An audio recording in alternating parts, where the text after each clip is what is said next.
Juries in a civil trial and a criminal trial in Wichita County both reached verdicts this afternoon, though the final punishments are both are still pending. And a Texas Court of Appeals has returned its decision in the case of yet another defendant convicted in Wichita County. Josh Hoggard joins us now with the latest from all of these Wichita County courthouse cases and beyond. So, Josh, what do you have for us? Yeah, guys, in the last week, a handful of Wichita County cases have come to a close, or better said, a major decision has been made. From criminal cases to appeals, even a civil case many community members have been following, that of local bondsman Maxie Green.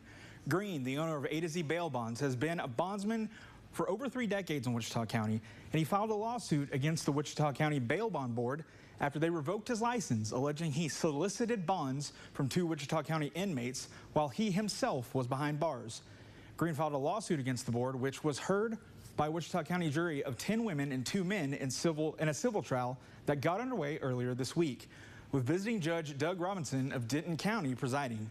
After closing arguments today, the jury deliberated for just about half an hour before returning its verdict, with the 10 of the 12 jurors finding Green did in fact solicit bonds from inmates while he was an inmate himself.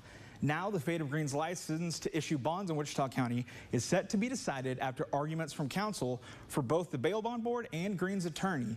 And that's all taking place in the afternoon of Wednesday, August 27th. And we'll, of course, be sure to let you know the result of that final hearing. Also happening today down the hall in the 30th District Court, another Wichita County jury returned a verdict in the criminal trial of a man accused of sexual assault against a child. 39-year-old Alan Bernstein of Burke Burnett was initially indicted in 2021 for sexual assault of a child. The case was pending for 3 years before it was transferred to the 30th District Court, where a jury was seated on Monday and testimony began.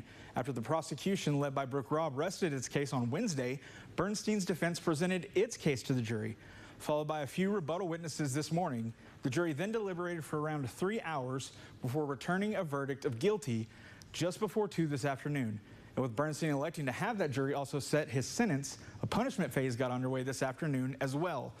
Just about a half hour ago, this is breaking news right now, the jury returned a punishment of 10 years in prison with a maximum fine of $10,000. Now, as I was walking away from the courtroom, members of Bernstein's family stopped me, commenting on their disappointment with the investigation, adding that Bernstein was an innocent man.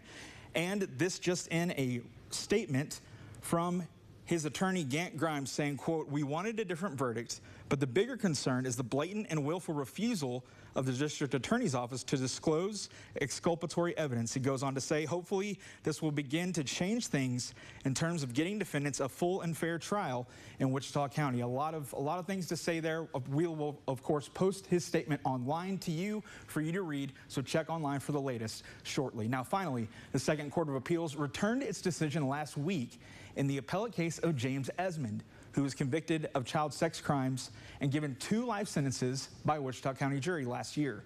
In his appeal, Esmond argued that the court struck 2 members of the jury pool that should have been allowed to remain in consideration, also alleging that the court should not have admitted evidence of a previous offense committed by Esmond during this trial. Now, the Second Court of Appeals overruled all of Esmond's objections, upholding the conviction and both life sentences. Now, of course, for the latest on all felony cases in Texoma, new arrests, recently filed indictments, details from court documents, appeal cases, and jury trials, make sure you're following us on air and online at Texomashomepage.com. All right, Josh, thank you so much for those courtroom updates. We appreciate it.